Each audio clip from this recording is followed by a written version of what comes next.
Hello Year 3 and welcome to another week of guided reading. We're carrying on with George's Marvellous Medicine, which I hope you are all enjoying. So, as it's the first day of the week, we're going to start with vocabulary as usual. So I'm just going to share my screen and we can get started.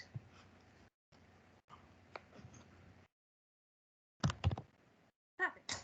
So we are carrying on with George's Marvellous Medicine. So as with every Monday, or every first day of our reading week, we are going to start off by looking at vocabulary. So what I'm going to do is I'm going to say the word, we're going to do my turn, your turn with the word. I'm going to give an example of me using the word. I'm going to show you an action and then you're going to repeat the action. Okay, so our first word is towering. Towering. So if something is towering, it's extremely tall, especially compared to the surroundings. So you could say the buildings were towering over the child. The buildings were towering over the child. So for towering, I think we should go like this. So my turn, your turn. Towering. Brilliant. Well done. Our next word is stammered. Stammered. So if someone's speech is stammered, it means they speak with sudden pauses and repeat letters of words. Now, this can happen for lots of reasons, but it happens quite a lot maybe if you're a little bit scared or if you're a bit nervous. So I stammered as I stood in front of the entire school to read a poem. So you're a bit nervous, so your speech went a little bit stammered. So for that, we're going to kind of just do a little tap on our hands to show kind of like it's kind of almost the repeating of words. So stammered, stammered. Fantastic. Let's look at the next word. Ooh, the next word is gigantic. Gigantic.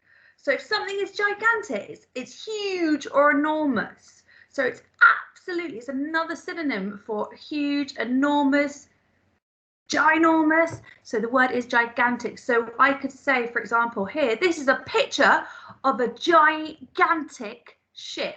A gigantic ship. So for gigantic, we're going to go gigantic. So gigantic. Fantastic. And that's a great one for your writing too. Our next word is cackled. So if someone cackles or they cackled, so the verb is to cackle and cackled is in the past tense, they laugh in a loud or a harsh way. So we could say, for example, the witch cackled as she cast her spell. So for cackled, we're going to go ah, we can do the action or we can do the sound. Cackled. Ah, fantastic. Next word is gaped. Gaped. So if something is gaped, it means that it's wide open. So we can actually have it meaning it can actually mean two things. So it can mean, obviously it means that something's wide open, but it can be, for example, the window gaped open, meaning there was a gap in the window. Or you can have, for example, as my mouth gaped open. So I could say, oh, my mouth gaped open in absolute surprise at the wonderful flowers Mandela class brought me. So we're going to do, for gaped, we're going to go. So the word is gaped. Gaped. And then we have the word miracle. Miracle. A miracle is the extraordinary and welcome event. So we learnt about some miracles on RE Day last year in Christianity, and we can also say a miracle is something that you can't believe it's happening. People often use it in figure of speech, say, oh, it's a miracle, it's so sunny today, maybe because it's been so cold recently.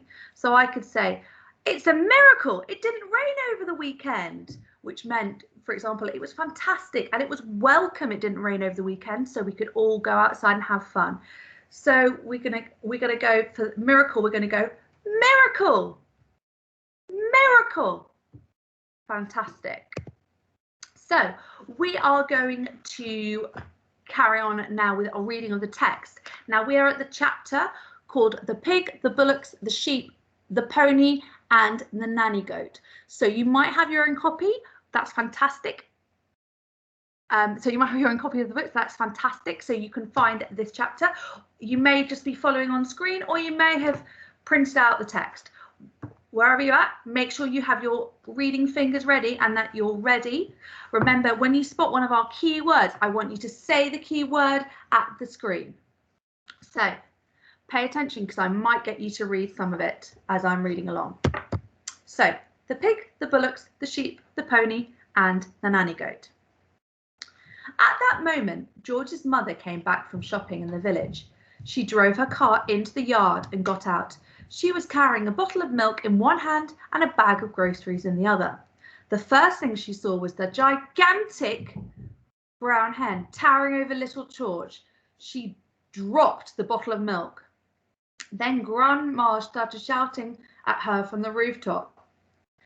And when she looked up and saw Grandma's head sticking up through the tiles, she dropped the bag of groceries.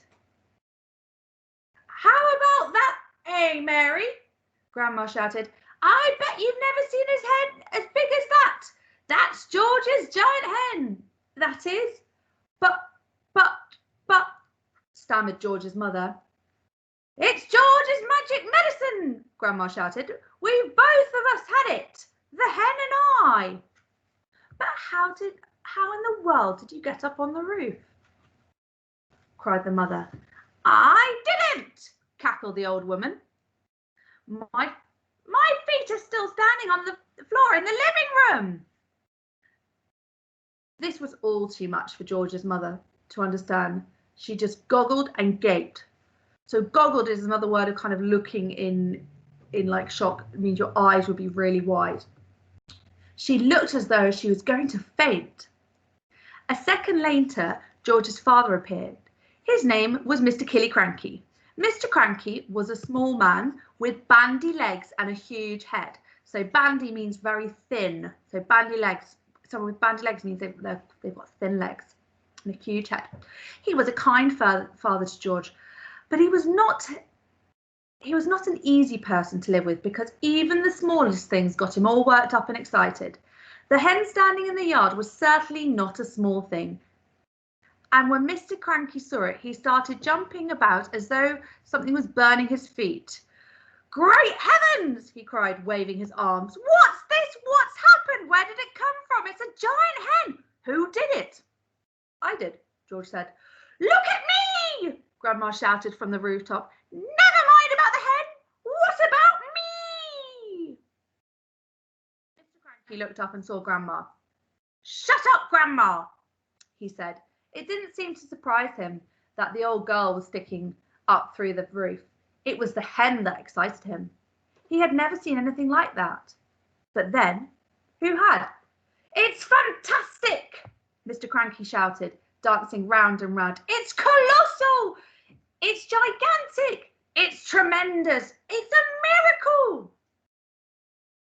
"How do you do it, George?" George started telling his father about the magic medicine. While he was doing this, the big brown hen sat down in the middle of the yard and went, "Cluck, cluck, cluck, cluck, cluck, cluck, cluck, cluck, cluck." Everyone stared at it. When it stood up again, there was a brown egg lying there. The egg was the size of a football. "That egg would make scrambled eggs for 20 people, Mrs. Cranky said. "George," Mr. Cranky shouted, "how much of this medicine have you got?" "Lots," George said. "There's a big saucepan full in the kitchen, and this bottle here is nearly full." "Come with me," Mr. Cranky yelled, grabbing George by the arm. "Bring the medicine. For years and years I've been trying to breed bigger and bigger animals, bigger bulls for beef, bigger pigs for pork, bigger sheep for mutton." They went to the pigsty first.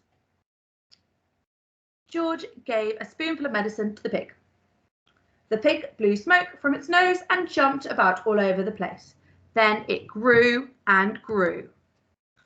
In the end, it looked like this.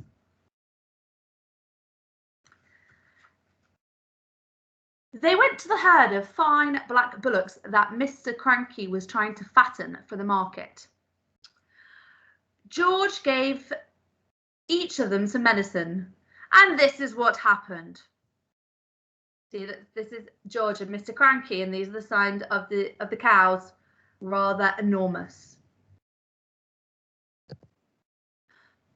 Fantastic. So your task is, you have the vocabulary that we've been through on your page, and then what you need to do is write the words to the definitions. So let's do a quick my turn, your turn again on the vocabulary, and we'll see if maybe we can remember the actions. So the first one, towering, stammered, gigantic, cackled, gaped, miracle.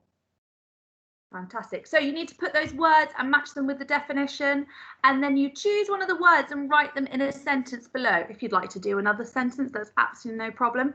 Please, when you're copying the words, the vocabulary from here, please make sure that you check your spelling.